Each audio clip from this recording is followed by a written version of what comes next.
the reason why we have a high utility NFT, and we can talk about the actual project in a little bit, but it's like the fact that the smart contract exists makes it super accessible for us to roll out a project like we're doing, and that we can utilize that smart contract for enhancing secondary market trading and all the things that go with it. That kind of underlying functionality that exists on the blockchain is just super exciting to me. Welcome back to the podcast. NFT Project here, Brock, Aaron, and of course Jai. And today, another special guest, Ed from Festival Pass. How you going, Ed? Good. How you guys doing? Good. We're all amazing. Yeah, good. Sorry, I was just having a sip of my coffee. We got you on today because you have a very special project that you're looking to take into Web3. Festival Pass. Why don't you tell us a little bit how you got into the space, what interested you, and a little bit about your business? Sure. I think part of the understanding of where we are today with Festival Pass has a little bit of my personal entrepreneurial journey that will help. Tell me if it gets too detailed. I'm happy to jump quickly to Web3. But I've been an entrepreneur for well over 20 years. Started as an investment banker in New York City and launched my first e-commerce company in 1999 in the old internet 1.0, as they called it. And yeah, now we're in 3, so I can't wait till 4. No, just kidding. So in Internet 1.0 was an e-commerce company. Ended up selling that company in 2001, and then the point of what I'm going to share with you is each of these journeys that I had kind of started getting me to a point of why Festival Pass today. And that was really my first introduction to commerce online, the ability to actually sell online. And there was a lot that came from that. The reason we even started that company, a good friend of mine and I used to throw these big, couple thousand people New Year's parties in New York City. And it was the first time where I was like, well, hey, this is amazing. We can actually accept a credit card online for this ticket rather than running around New York City collecting cash on street corners for people to prepay for their New Year's party. That led to the business we had, which was called City Stuff, and it made cities famous, and we sold that in 2001. But then my second business after that was more of an agency, but it was an experiential marketing agency. We had about 70 people, and it was we would bring a lot of big brands to big special events. So whether that event was a concert, a festival, we had a lot of film festivals we helped launch. One in Vail, Colorado, another one we worked with in Sonoma County, or the wine country here, and then I owned one down in the Dominican Republic. In addition, there was just a lot of these events we'd bring brands to, and it really made me fall in love with the idea of what an event is. It's a moment in time. It's a special thing that an audience comes together and shares something that only is at that moment. Only that audience is there at that moment with that artist doing that thing. And that works pretty much cross genre, but obviously music tends to be the one that everybody thinks about. But that happens at sporting events, that happens in a Broadway theater, that happens everywhere. So anyway, I fell in love with live events. Fast forward, next business I had that business for many, many years. And then after that, I was in the SaaS business. I had it was my only diversion out of entertainment. It was in the franchise and multi-unit business. But we made a B2B product that we sold to multiple unit franchises that they use. But what it brought to me, the prevalence it brought to me was the concept of recurring revenue. So how do you have recurring revenue from a business that allows you to better plan the business, allows you to understand, how to forecast revenue models. So we sold that business in 2014, and then had a data consultancy once again in the entertainment business. So for about 3 or 4 years, it was called Predict Analytics. Still exists today. One of my partners bought me out, but we helped big brands, and coming from Australia, it might be a little different in terms of the names of the brands. You might know them from some of the TV shows, but there's A&E Networks, which is one of the biggest kind of TV companies out there. And then AMC Networks, you might know some of the shows like Walking Dead or Breaking Bad or Mad Men or any of that. So a lot of these companies would come to my firm and say, well, hey, we really want to understand our consumer audience. How do we do that? So we would build infrastructure that allowed them to aggregate data, enrich data, and then use that for various use cases. Fast forward a little bit. there were a bunch of film studios and film clients that also would use our services. And there was a company that was kind of legendary or I would say, what's the word, Billy the Kid? He's not legendary, he's infamous. There's a company that was infamous here in America called MoviePass, and some people have heard of it, but it was a company that had a pretty bad business model, but they had a great product market fit where they grew to over 3.5 million subscribers and a half a billion in revenue very quickly, but realized they couldn't really sustain the model that they had. And there's numerous reasons for that because of the way the film business works. But they had hired my firm to understand their data. And once I was in there, I was really their de facto chief data officer. And I spent time digging into the data and really, really understanding what makes the ability for things within a community or within a subscription model make sense. So that was the formation of, I was like, well, hey, the live events business, I love it already from my experiential days. Yeah, I you can like, kind of see it forming from like the yeah, previous work that you've had. yeah. It's like I like a recurring SaaS model. That's why I want to build a membership model. I like the concept of transacting online. That's commerce. So all of it comes. I started building out the idea that, hey, the live events business, as I think you guys know, is a massive $200 billion global business, but it really hasn't had that much innovation. I mean, there's tons of different pieces that get innovated on, but the ticketing business has always been clunky, very Mhm. transactional, Yeah, not I yeah, think we had, what was it, like 1.8 billion just in Australia for Live Nation I in the believe it. first quarter. So Yeah, it's a massive, and that was breaking their previous records, like for Australia ever. So they yep, broke their records just coming out of COVID. So it's a massive industry, and you're completely right. It's still searching for the use case that's easy, that is that a user can have a good experience with, rather than kind of just being like, oh, I yeah. got my Oh, tickets. I hate paying the transaction fee. It's non-transparent. I think I'm paying $100 for a ticket, and it's 165 by the time I check out. All those things everybody just hates. But what's interesting, and I'll bridge it now to Web3, is that when we started the business, and this was right before COVID, we actually launched it, but it was really under this premise that there's a membership community. And if you have this community of people that are subscribing and becoming members, not only can they get value out of it, and we should be giving back to the community as opposed to purely taking transaction fees on top of them. How does that build this overall passion driven community where people can help each other and come together both in real life and then within our environment to share passions around music, around sports, around theater, etc. um, but little did I realize at the time that Web3 um, isn't just a technology, but it's a philosophy, right? And and that philosophy plays That's great. extremely well into I'm everything we writing that talked down. about. But That'll it's be on true, TikTok. right? It's all about the community around it, right? So it's kind of like this shared ownership of something. It doesn't have to mean pure equity in the company. It's a shared ownership in this thing that we're coming together as. So as 2021 came to be, and while of course crypto has been around for a while, I think 2021 was the year of the NFT, and it was like, oh, okay, well now there's more mass is the wrong word. There's more adoption of this concept where a community can come together and be a part of something, and it got me super excited because we already tried to begin building this concept of a community, but now there was this tool, this mechanism called an NFT that exists that allows us to then take it to a level where we can actually execute upon some of the things that we've been talking about. So I'll leave it at there because I've been talking a lot. You guys tell me what you want to know, and then I'm happy to It's tell you great what. when we have a guest, because we love the space so much, and we're so excited to hear about people's journeys. So I think we kind of tend to, in those early stages when someone's introing themselves, just want to listen and catch the whole story. But that sounds amazing, and as I said, sort of when I cut you off in the middle there, your journey kind of Right. writes itself. You are, with every single job, kind of taking your steps towards your current position.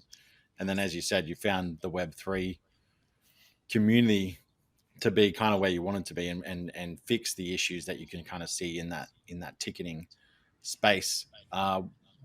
did you feel with Festival Pass? Did you feel like, because obviously ticketing can be fixed across all kinds of events, did you just have more of an affinity with music, in particular, or you just felt like that's the strongest market, so I might just lean towards that?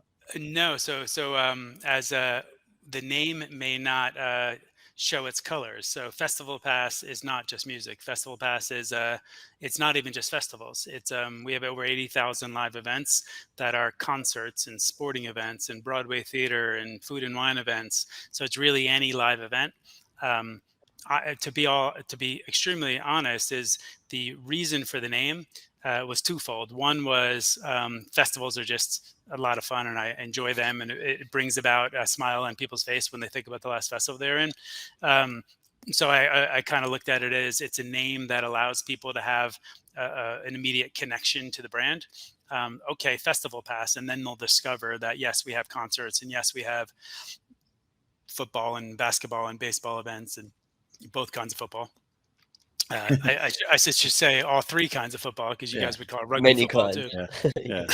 Yeah. But the idea is it's really all events. And then the second reason it was named Festival Pass is I've had that domain since I think 2001, when we started working with a lot of events back in the day. I just really enjoyed the idea that maybe someday somebody could buy into something that allows them access to everything. As someone who worked, built a business in Web1, just to maybe like zoom out, what kind of excites you about like Web3? Like I imagine like Web1 was exciting. What excites you the most about Web3? Yeah, I touched a little bit on it. It's the idea that everybody can share in it, that it's a collective concept towards a goal rather than it just being linear. I think that's the biggest thing that excites me. And then the second biggest thing is, coming from finance, it's just, I love creative ways to do things that can be enabled by tools. So, when everybody says NFT, the reason why we have a high utility NFT, and we can talk about the actual project in a little bit, but it's like the fact that the smart contract exists makes it super accessible for us to roll out a project like we're doing, and that we can utilize that smart contract for enhancing secondary market trading and all the things that go with it. That kind of underlying functionality that exists on the blockchain is just super exciting to me.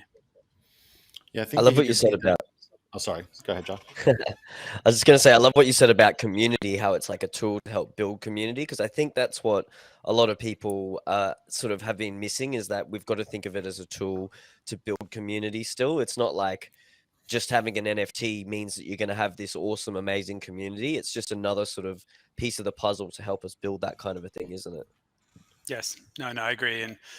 And when we get into sharing some of the things we're are doing around it, I can give examples of the why on that. Yeah, I was gonna say before, I think you hit the nail on the head with that. Like number one, the name Festival Pass, and then it correlates to that experience that you're talking about, where you have those kind of moments at events, at festivals, that you remember. And we've said it a lot, and that's why we're heavy in music and heavy in the music NFT space, is because of those moments and capturing those moments and that feeling. And we were talking about it in an episode, I can't remember which episode it was, where the correlation between music and your mind in that kind of capturing that moment. And then we feel that that music NFT, or the NFT space in general, will eventually realize what it's missing out on. It won't just be that art, it won't just be music, it'll be things like that, where it is more capturing the moments. And I think that's where you're kind of leaning towards with the founders, like your founders NFT pass. Is that correct? Yeah, so it might be helpful to tell the audience, first of all, the general Sorry, go ahead. concept of Festival Pass, right? Is Yeah. people pay a monthly or annual membership fee. It ranges, anywhere from $19 to $99 a month, or if it's annualized, it would be annualized and a little discount. But the idea is they pay that fee and they get credits, And with those credits, they can redeem those to go to any of these 80,000 live events. It could be a small show in their local town that might be 10 or 20 credits, or it could be a large festival that might be 300 or 400 credits. So it's up to them to decide what they do with those credits, and it really kind of democratizes the experience. So people, they're committing to living. Our tagline is "Live Life Live," so they're committing to live a life live, and by doing so, they can choose the experience they want to choose. And you, sorry to interrupt, you can just to capture it as well. Do you, with the credits, so you can kind of save those up as well to, in Correct. essence, like you've got your subscription, but then you can wait a year and then use those credits to go to a Yeah. bigger event. Yeah. Exactly. The credits do not expire as long as you're, a member in good standing of the platform. They'll just continue to roll over. So it's almost like a savings account, and a layaway, a savings, however you want to look at it. But in addition to that, you get other cool benefits. Like we have over 600,000 hotel rooms on the platform that are discounted hotel rooms. So it's like by being a member, not only can you use credits to go to events, you don't pay ticketing fees, right? So that was one of the things we wanted to remove, is that lack of transparency where you think it's $100 and then it ends up being 165. We've modeled it out so that if something's 20 credits and you go redeem it, it's 20 credits. And usually on our platform, people are paying about 20-30% less than they would anywhere else for a ticket. So the idea is, for us, as long as you're committing to be a member and we can predict that recurring revenue, we're willing to give much of our margin back to our consumer, because it helps us plan the business and everybody wins, right? It's less for the consumer, we get a better planned business, and then net everybody wins. Yeah, that's awesome. So that, What about how do we bring the Web3 into it then? Because most of what we spoke about was the subscription stuff. So I'm interested to yeah. hear what you guys are doing with bringing it into Web3 then. Yeah, exactly. So what's exciting is, so we're launching our first NFT project, which is the Founders NFT. And in our regular Web 2 model, the founder is the highest level subscription. So it's a $99 a month, or about $1,100 a year, which is about $1,200 worth of credits every year. So the first utility, so we created this thing called the Festival Family, and that's our kind of high level name of what our project is. Within the Festival Family, we're launching the Founders NFT, and we're only going to do 10,000 in total, and we'll never again, even if we have millions of subscribers, which we hope to have, we'll never relaunch a Founders NFT. So it's kind of one of those things to get into now. What it is the utility of that Founders NFT is you immediately get an annual Founders membership to the platform, which is about $1,200 worth of credits to go to any event you want to go to every year, forever, for life. So you own the NFT every single year, boom, it resets to 1,200 credits in your account. You can go to any festival, go to any live event, and at the annual time again from the mint date, boom, you get 1,200 more credits in your account. So that's the first immediate utility. And when I think of NFT projects and utility, a lot of people have roadmaps. And I think, for me, there's an immediate utility from the moment you buy it. And so you don't have to wait a year for the roadmap to come to fruition. It exists today. So that's one piece. And then the second piece is we'll continue to add on really interesting, cool things to that in order to keep the floor price up. One of the things that I'm really excited about is we're going to be doing quarterly, what I would call bucket list events. So these are events that we're going to let the community, the people that own the NFTs, choose which ones we hold. But every quarter, there's going to be a really, really cool, amazing event that only our NFT holders can go to. It won't, none of our regular subscribers will be able to go to it.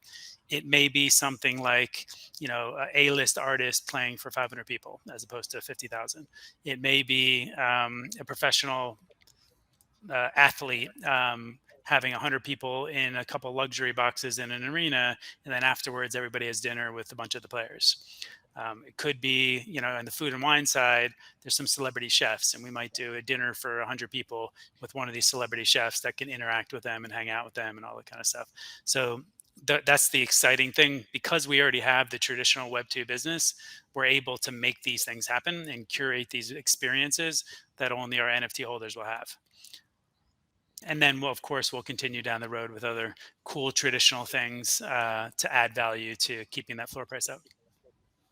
Yeah, it kind of leans itself towards it's something that I feel is going really well in the space where you don't have to worry about marketing per se in the grand scale. As long as you get those initial 10,000 in, your marketing kind of takes care of itself after that with all those experiences that you're talking about, because then all you would do is you would take those experiences and create content from those, and that's your marketing, because it's people Yeah. having experiences with your brand. And then you can go, well, I don't need to do anything because there's real people having real experiences as a part of our family, so I don't need to go out and create a $1 million ad spot, because I could just go get a videographer to film this content for the day, and I have 20 different bits of content that I can roll out that are our fans connecting with their fans, basically. True, yeah, absolutely. And I think another thing on top of that is when we build this community of these initial 10,000 NFT holders, but of course, in so doing, hopefully our Discord will grow larger than that. That are even people outside of the NFT will start building around, like Web3 is really kind of what's driven outside of gaming, has driven this Discord community process, if you will.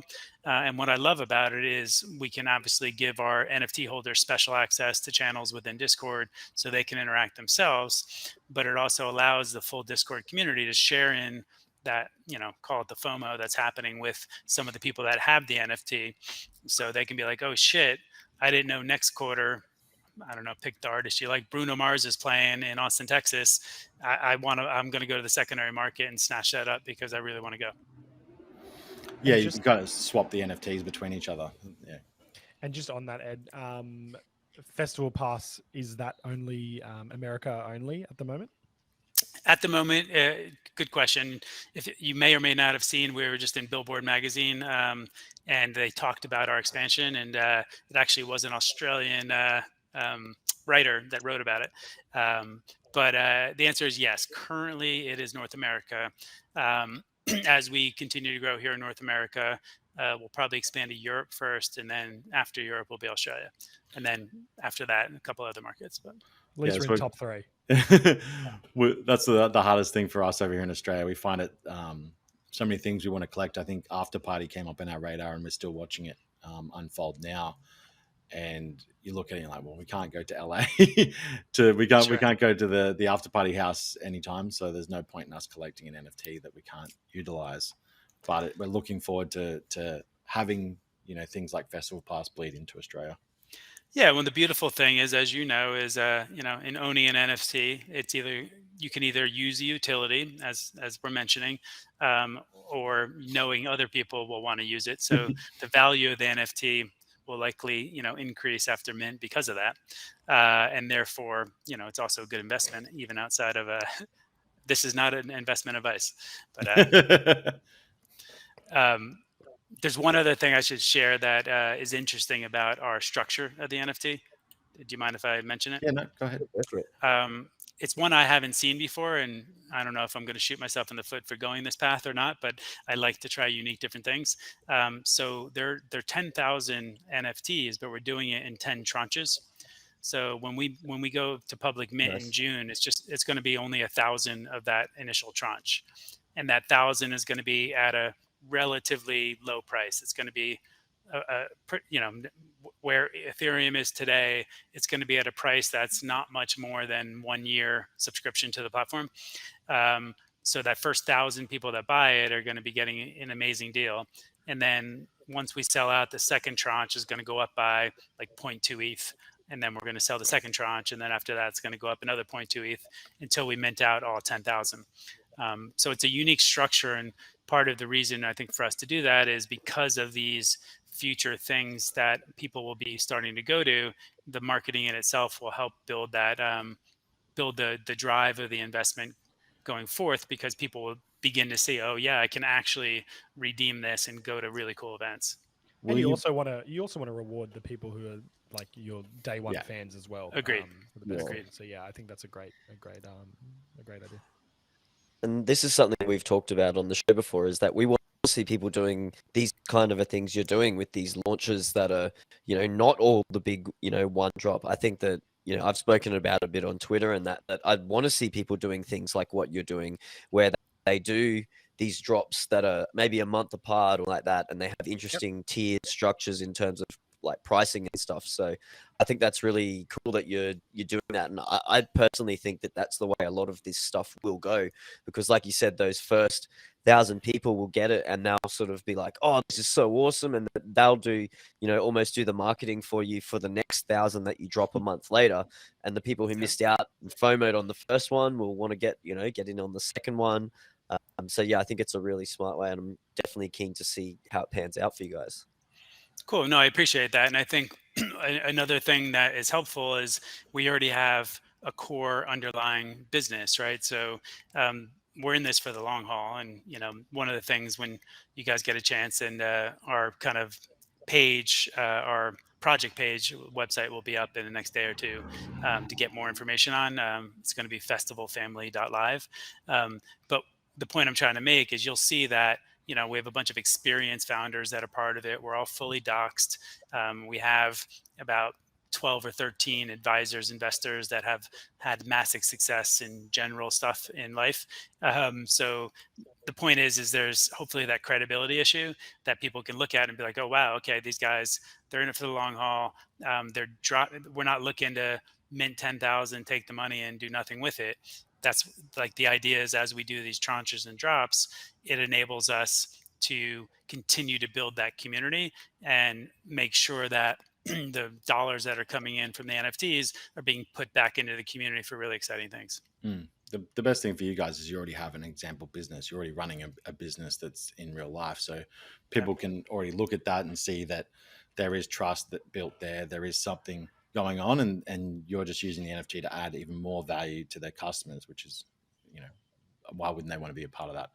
One thing I did want to ask was, will there be any rarity games with the NFTs? Good question. So there's two pieces to the rarity side. So remember I said we're doing 10 tranches. Each tranche is going to be a different art. So the festival family idea, it's fun. I'm glad you asked this question because sometimes I forget to explain it. The whole festival family idea we're all about rarity here on the NFT project.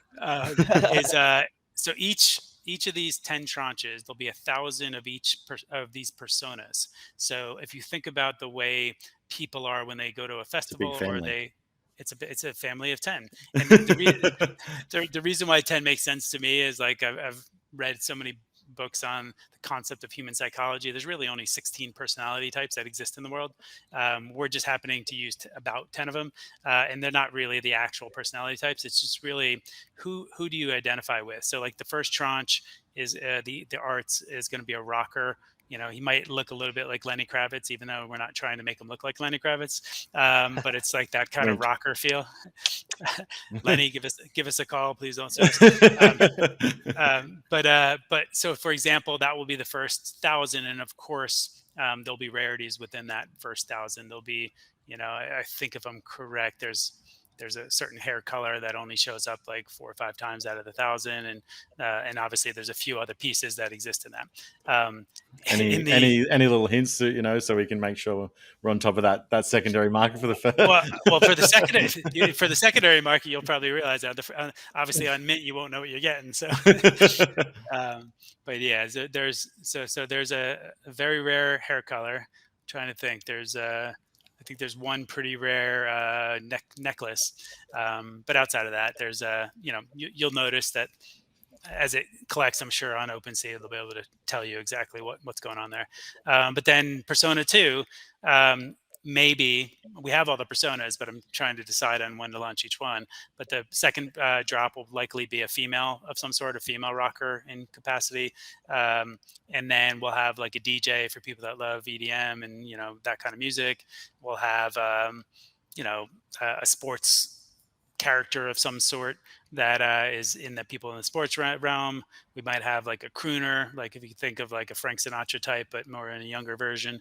So anyway, the point is all these different personas are kind of existing for the collection of people that might identify differently. And I'm hoping that drives a little bit of the secondary market excitement, whereas you might mint, quote unquote, Lenny Kravitz early on because you get the best price. but 3 You or might 4 want a tranches different down, character. Yeah. yeah, down the road, you see the DJ pop up, and you're like, shit, I want the DJ. So you sell your Lenny and get the DJ. Yeah, cool. Yeah, nice.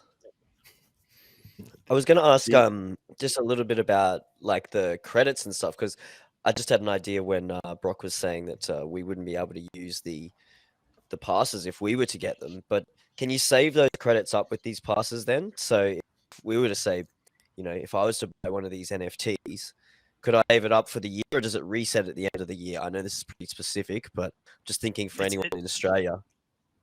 Yeah, so it does reset at the end of the year. So in our Okay, yeah, you got to use general it then. Web2, Yeah. yeah, you have to within the year. So every year that it's owned, and this is another fun secondary market gamification we're trying to play with, is that when everybody mints, let's say pick June 30th as a date you might mint, and then each tranche will mint at a different time thereafter. But there's 12 months from the date of mint. So you get 1,200 credits, or the equivalent of $1,200 worth of credits. I think it's 1,080 credits, and you get that on your mint date. And then every year thereafter, on the mint date, it replenishes. So on the secondary market, you might find one of our NFTs that has 30 days left before it refreshes, and that NFT may or may not have 1,000 credits, or it might have 20 credits. So people should be able to, you know, do their own analysis to figure out, well, which one is the best deal? Like, which is it, the art that they like, or is it the fact that, hey, there's 1,000 credits left, and in 90 days it's going to replenish, and then I'm going to use those 1,000 credits and then immediately get 1,200 or 1,100 more, in 30 days or 90 days. So it's the idea of trying to play with the pricing so you can understand what's the best offer, what's the best way to make money on it, is there arbitrage. I want to leave that to the community to figure out. For us, because the liability can be so great because it's in perpetuity forever, we couldn't let those roll over. We wouldn't be able to maintain that Yeah. liability. Will there be any Yeah. kind of like I bought lookup? 100 tickets. Will there be any kind of lookup for like if I can look up like a certain token ID and see like how many credits are attached to that? There will be, yeah. So not only we'll have it right within our mint page, right? The same page that we're minting on. We'll have a little button that says token lookup, and what you'll do is you'll take your ID and just put the NFT ID in, and it will tell you how many days left and how many tokens left. Sweet. Perfect. Yeah, that's been a big part of a lot of other gamification of other NFTs that we've seen. Like the biggest question mark was always like, how do I know if it's been used? How do I know if I'm buying something that's not already dead? So having that from launch is fantastic, because a lot of people other kind of had to scramble in a sense to put that together. So it's such a good fit to market. Yep. No, I appreciate you bringing it up, but it was very important to us from day one. And I think that's another important thing, is that we've spoken about a lot about projects having stuff ready to go on launch. And that's like perfect for what you guys are doing. You've already got that business set up. What you guys really have to do is launch the NFT, and then it's all ready to go and integrated. So that's really, I think that's a model that a lot of people need to start looking more at, like doing what you guys have done and actually have a business or have something ready. It's not like, you see all these projects, they're like, they mint out and then they're like, oh, now we're going to do this. And it's like, oh, so you don't actually have anything ready. So it's kind of refreshing to see that you guys have that, ready to go straight away. And I think that's maybe what we're going to see a lot more of, people coming from that Web 2 space into Web 3 with things already existing.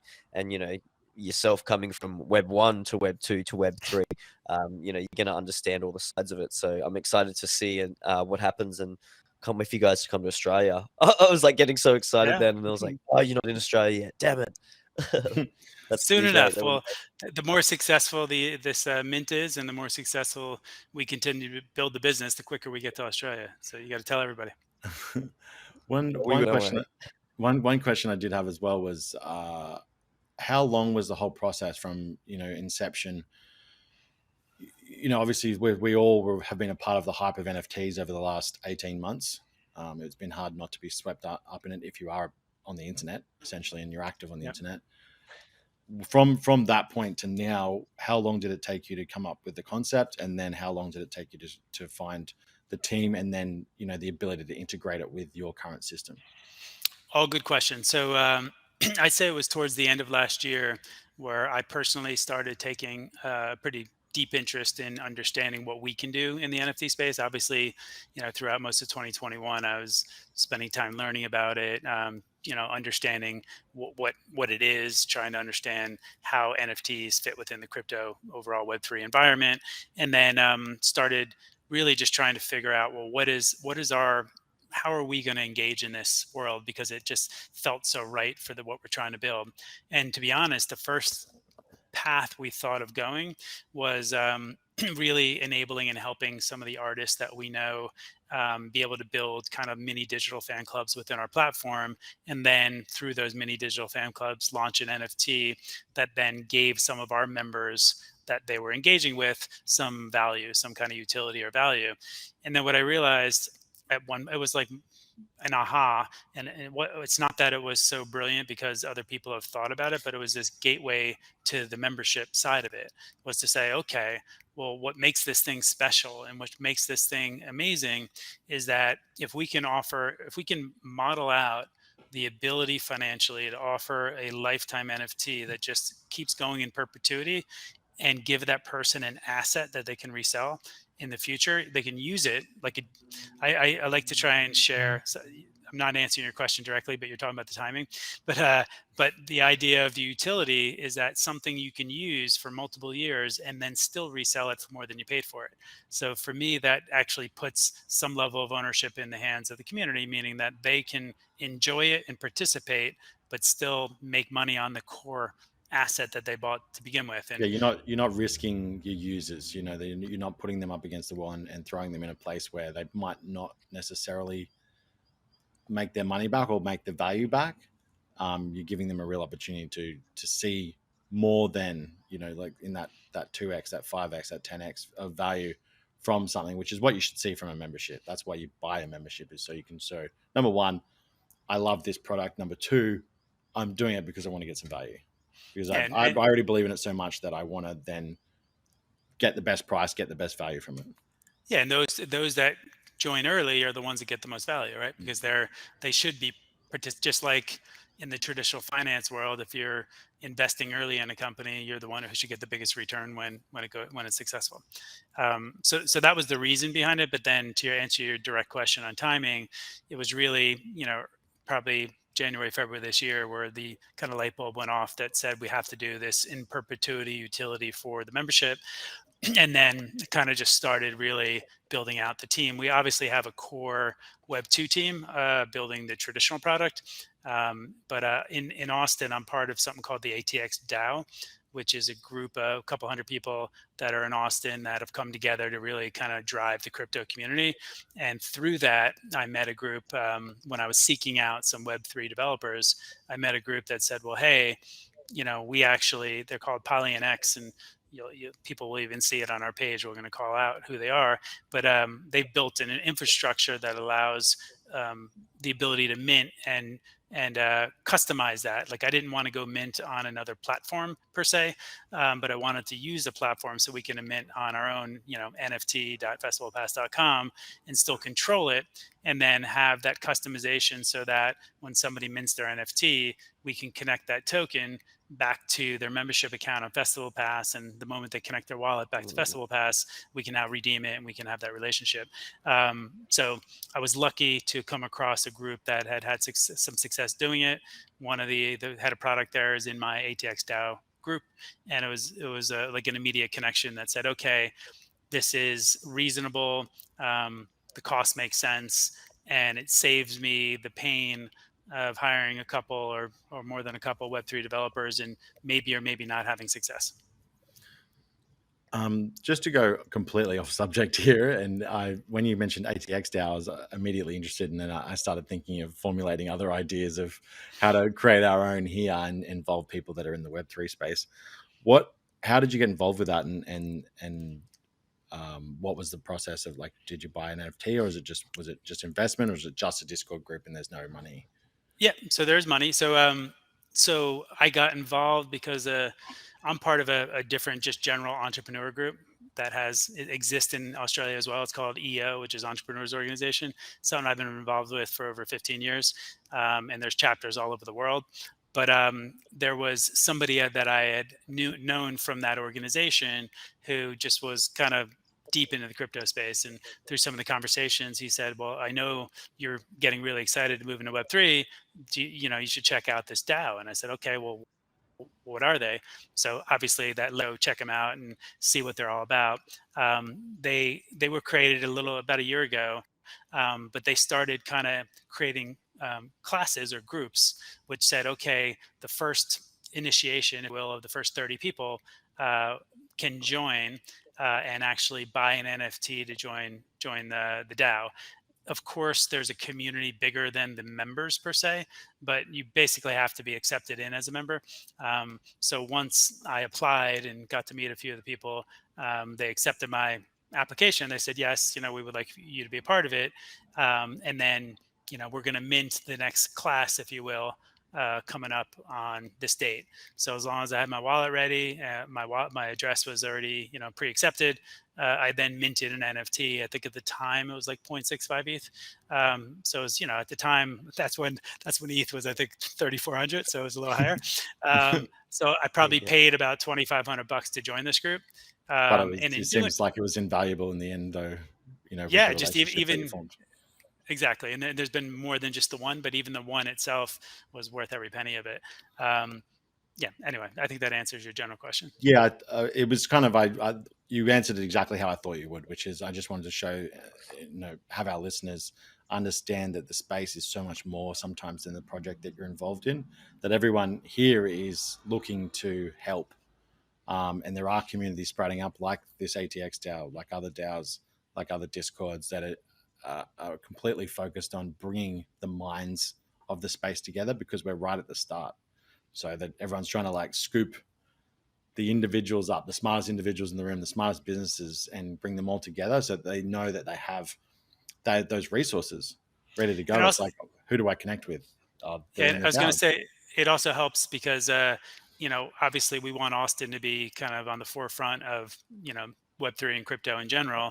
So by having a couple hundred people all connected in this space, we get an audience with the mayor, we get an audience with other organizations or companies coming into Austin. So it's just a way to kind of have a little bit of weight and power rather than just a few people that are interested in Web3. Yeah, and be ahead of the market essentially as well. Yeah. Amazing. So is there any plans? Do we have any plans? Like, I know you haven't announced when you're going to launch these, but you did mention June 30 as an example. Are we talking like mid-year, end of the year, like just any rough idea of when you guys are looking to start launching these? Yeah, no, we'll launch soon. So the reason we don't have the full answer, the tech's already all done and built, and we're ready to go. The art's ready to go. We were a little late on starting our Discord.